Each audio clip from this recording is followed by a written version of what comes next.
tengah jalan, buang pahala lah tu. Cari jalan macam mana. Kita duduk di rumah kita, orang ketuk pintu pagar, orang bunyi loceng, ting tong, saya datang nak minta derma untuk sekolah, bagi.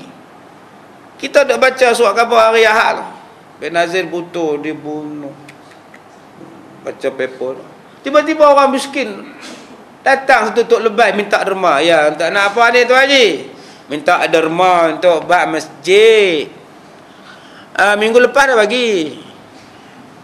Minggu lepas saya belum datang sini. Yalah, kamu memang tak datang, tapi orang lain datang. Serupalah dah bagilah, kata dia. Cuba tuan-tuan jawab, minggu lepas dah makan nasi? Abang makan nasi, abang? Minggu lepas kan dah makan. Minggu ni tak payah makan lah. Kenapa bila bersedekah, minggu lepas dah bagi? Kenapa nak bagi lagi minggu ini? Sedangkan Tuhan bagi tiap-tiap minggu, tiap-tiap hari, tiap-tiap jam nikmat. Ambil lah RM10, bagilah dekat dia. Tidak cari hak paling kecil. Ke mana sekupang tadi? Gagau ni. Yang minta sedekah kata 10 sen saya pun ada, kata dia. Patut-patut bagi. Nah, saya wakaf. Saya wakaf. Ambil. Pak saya apa? Dia bagi pahala pada kita. Kita tak payah pergi masjid. Pagi itu kita duduk di rumah aja, tak payah start enjin kereta, tak payah pakai baju cantik-cantik, tak payah sikat rambut, tak payah buh minyak rambut, duduk di ruang tamu, dia datang menghulurkan pahala, kita bagi je duit, dapatlah pahala tu. Patut kita kata terima kasih, pagi-pagi dah hantar pahala pada saya. Lain kali kalau nak kutip derma, datanglah ya. Berapa ramai yang jawab macam tu? Dia bagi pahala. Tuan-tuan nak dapat pahala ni, Allah, berapa kali traffic light tuan-tuan jumpa? Silap-silap kena saman apa? Silap-silap bola kena langgar kereta ataupun tuan-tuan langgar orang. Nak dapat pahala main mengaji. Silap-silap hari bulan kasut mu hilang di bawah. Nak dapat pahala tu, kasut hilang, tu belum masuk jatuh tangga lagi. Ada orang yang mari nak dapat pahala di masjid, turun-turun tangga licin, jatuh terduduk, patah tulang punggung. Dah lah kali pertama tu mai pula jatuh pula. Masuk hospital sebulan. Itulah kali terakhir dia datang. Tobatlah home tak datang. Tiba-tiba kita duduk di rumah, orang tolong hantar pahala, kita marah. Subhanallah, ruginya. Kita kena cari pahala. Tadi sebut pada tuan-tuan. Ataupun mengeluarkan sedekah wajib. Sedekah wajib maknanya zakat. Yalah, kita tengoklah kempen dalam TV ni. Ya, untung dunia, untung akhirat. Zakat di kempen habis-habisan sekarang. Semayang tak ada kempen pun. Buk zakat je, ya Allah. Cepatlah. Sebelum 31 Disember, hanya 22.5% daripada jumlah pendapatan anda. Bayarlah zakat sekarang. Anda akan dapat rebate potongan cukai tahunan anda. Oh, macam iklan pampai je, tuan-tuan. Cuba buat iklan semayang macam itu. Semayanglah. Siapa-siapa yang meninggalkan semayang, sesungguhnya akan diseksa dalam neraka 80 tahun. Oh, sudah, tuan-tuan. Kenapa tak buat? Kalau bayar zakat, semayang tak buat, zakat ditolak. Sebab zakat dan semayang ni the twins. Dia berkembar. Zakat bayar, semayang tidak, ditolak zakat. Semayang, zakat tak bayar, semayang ditolak. Dia dua-dua kena buat. Semayang buat, zakat buat. Barulah Allah terima dua-dua. Satu buat, satu tak buat, dua-dua ditolak. Jadi kalau buat kempen zakat, buatlah sama kempen semayang. Kita hanya kempen semayang Jumaat saja. Penuh sesak. Persesaklah ya Allah. Pergi ke jalan, bawa sejadah pada rumah. Ya, bawa kain plekat daripada rumah. Nak lapik sejadah. Sejadah tak cukup, penuh. Mai semayang subuh. Semayang subuh. Oh, selapang-lapang ya. Mai semayang Jumaat je kita ni. Sebab tu kita ni dipanggil sebagai Ahlus Sunnah wal Jumaah. Ahlus Sunnah wal Jumaat. Itu je. Semayang sunat penuh, semayang tarawih penuh. Semayang Jumaat pun penuh. Mai semayang fardu hilang.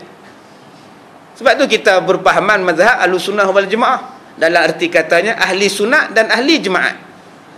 Hanya semayang sunat je ramai-ramai. Semayang raya ramai, semayang hari korban ramai, semayang tarawih ramai. Yang sunat penuh, yang fardu tak ada. Sembahyang Jumaat je penuh, sembahyang fardu tak ada. Maka sesuailah kita ni ahlu sunat dan Jumaat. Subhanallah, kena ubah tuan-tuan. Fardu ramai, sunat tak ramai pun tak apa. Fardu tu dia yang kena ramai, sebab Allah dah memberikan nikmat kepada kita yang senang. Ataupun pergi mengerjakan haji fardu, mengerjakan haji. Orang dah balik 2 minggu aja. Tadi satu juruhebah radio tanya pada kita, Ustaz, orang yang buat haji 2 minggu tu Ustaz, berapa Ustaz? Hajah nak pergi saja tanya. Pagi tadi saya di stesen, sebuah stesen radio, ada saya langsung pergi tadi. Saya kata paling rendah pun aja 100,000. 100,000 tak mampulah saya tadi. Paling rendah. Duit banyak. Tuan-tuan kalau ada duit banyak pun buatlah. Tengok masa melontar tu, kemah dia orang depan melontar je boleh jenguk pada kemah. Orang ada ke tak ada? Tak ada pergi melontar. Kita nu duduk balik gunung, ramai tak ramai, fi tawakal ala Allah je lah. Gerak ramai nasib lah, tak ramai alhamdulillah. Duduk balik gunung, demo pula depan gunung, naik GMC tuan-tuan. Oh hebat. Kita naik bas jalan, depa GMC tu dia 4 orang je naik, 100,000 atas, biasa. Duit banyak. Tak apa, dia pun banyak duit. Kalau tuan-tuan ada banyak duit, saya rasa tuan-tuan membuat juga. Banyak duit. Itulah guna dia duit pun. Dan kita tak ada duit ni, hak 10,000 tu lah. Muasasah. Nama pun muasasah. Kalau susah tu biasa. Nama dia pun susah. Tuan-tuan kadang-kadang, ya Allah makan, tak lalu. Nama pun muasasah. Jadi biasalah kalau makan dalam polisterin biji timah tu, biasalah tuan-tuan. Polisterin hak kilat punya tu, nama pun muasasah. Tuan-tuan tukar je susah dengan sasah je. Baik, ataupun menolong 2 ibu bapa yang semekin, atau kerabat yang papa dan lain-lainnya, maka itulah yang diberi ingat oleh Nabi kita, supaya takutkan dunia daripada tipu dayanya. Jadi bila dah kaya, dah dapat harta, jangan sombong, jangan belagak, jangan gunakan harta pada jalan yang jahat. Itulah maksud fattaqud dunya. Bukan Allah tak bagi kita ambil harta, ambil lah. Kalau Nabi benci pada harta, nescaya Nabi pun tak ambil harta daripada Abdul Rahman.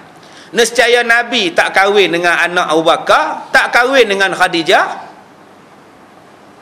Khadijah kaya. Kalau kata Nabi benci dengan kaya, buat apa dia kahwin dengan Khadijah?